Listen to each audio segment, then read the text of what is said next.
গতকালকে মাইলস্টোন স্কুলের দুর্ঘটনার সময় কিছু দোকানদার 2 লিটার পানির বোতলের দাম নিয়েছে তারা 600 টাকা। আবার কিছু কিছু রিক্সা চালক দেখলাম 100 টাকার ভাড়া নিচ্ছে 1000 টাকা। আপনি চিন্তা করতে পারেন যে এতগুলো বাচ্চা মারা যাচ্ছে, এরপরেও এই মানুষের হৃদয়ে বিন্দু মাত্র কোনো দয়া হচ্ছে না। এরা কবে মানুষ হবে আপনি বলতে পারেন? এতগুলো স্টুডেন্টের জীবন যেখানে শেষ হয়ে যাচ্ছে, সেই সময় তারা এই ধরনের অমানবিক কাজ করতেছে। অথচ দেখেন এই মেহরিন চৌধুরী নামের শিক্ষিকা, যিনি তার স্টুডেন্টদেরকে বাঁচানোর জন্য নিজের জীবনকে বিলিয়ে দিয়েছে, তিনি বলছেন আমি একজন মানুষ দুনিয়া থেকে চলে গেলে তাতে কোনো ক্ষতি হবে না, কিন্তু আমার এই ফুটন্ত ফুল, আমার স্টুডেন্ট, আমার ছাত্ররা যদি দুনিয়া থেকে বিদায় হয়ে যায়, এটা আমি শিক্ষিকা হিসেবে কখনো মেনে নিতে পারি না। তার হাজবেন্ড জিজ্ঞেস করলো যে তোমার বাসায় তো 2টা সন্তান আছে, তুমি একবারও কি তাদের কথা চিন্তা করলা না? তুমি স্টুডেন্টদের কথা চিন্তা করলা? তখন তিনি তার স্বামীকে বলছেন, দেখো এই কঠিন সময় আমি বাচ্চাদেরকে ফেলে নিজের জীবন নিয়ে পালাতে পারতাম, কিন্তু আমি যখন দেখলাম আমার বাচ্চারা, আমার স্টুডেন্টরা আমার চোখের সামনে শেষ হয়ে যাচ্ছে,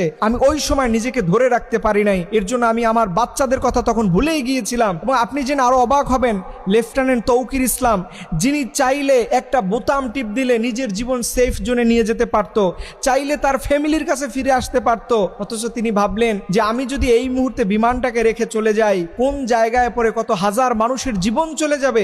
এই চিন্তা ভাবনা করে পাইলট শেষ বিন্দু পর্যন্ত বিমানের মধ্যে ছিলেন, তার সুযোগ ছিল বেঁচে ফেরার, কিন্তু তিনি ফিরলেন না। তিনি সেই জায়গাতে নিজের জীবন দিয়ে এ দেশের মানুষকে রক্ষা করলেন।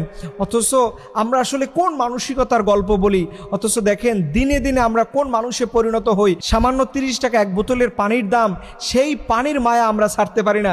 যেখানে 40, 50, 100 টাকা একটা রিক্সাওয়ালার দাম হয়, যেখানে আমরা খুশি হয়ে অনেক রিক্সাওয়ালার বোনাস দেই, অথচ এই কাজটা তারা কিভাবে করলো? এই বিপদের মধ্যে আমরা কিছু বিষয় দেখলাম, কিছু মানুষ সেলফি তোলার জন্য সমানে দাঁড়িয়ে থাকে, অ্যাম্বুলেন্সকে সাইড দিচ্ছে না।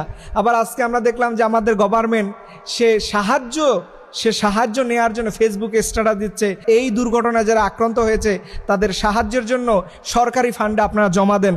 অথচ এই সরকার, ডক্টর ইউনূসের সরকার, গত কয়েকদিন আগে নিষিদ্ধ পল্লীতে 2 কোটি টাকার উপরে অনুদান দিয়েছে, তখন তার সাহায্যের দরকার হয় নাই। এই নিষিদ্ধ পল্লীতে তার টাকা দিতে ভালো লাগে, অথচ এরকম বাচ্চারা দুনিয়া থেকে বিদায় হয়ে যাচ্ছে, তাদের জন্য তার খয়রাত চাওয়া লাগে। এটা আমাদের জন্য অত্যন্ত দুর্ভাগ্য এবং লজ্জার যে ওনার মতো একজন মানুষ থাকার পরেও এই জাতীয় খয়রাত চাওয়ার অভ্যাস ওনার মধ্যে থেকে যায় না। একটা কথা মনে রাখবেন, সবার জীবনে সারা জীবন বিপদ আসবে না।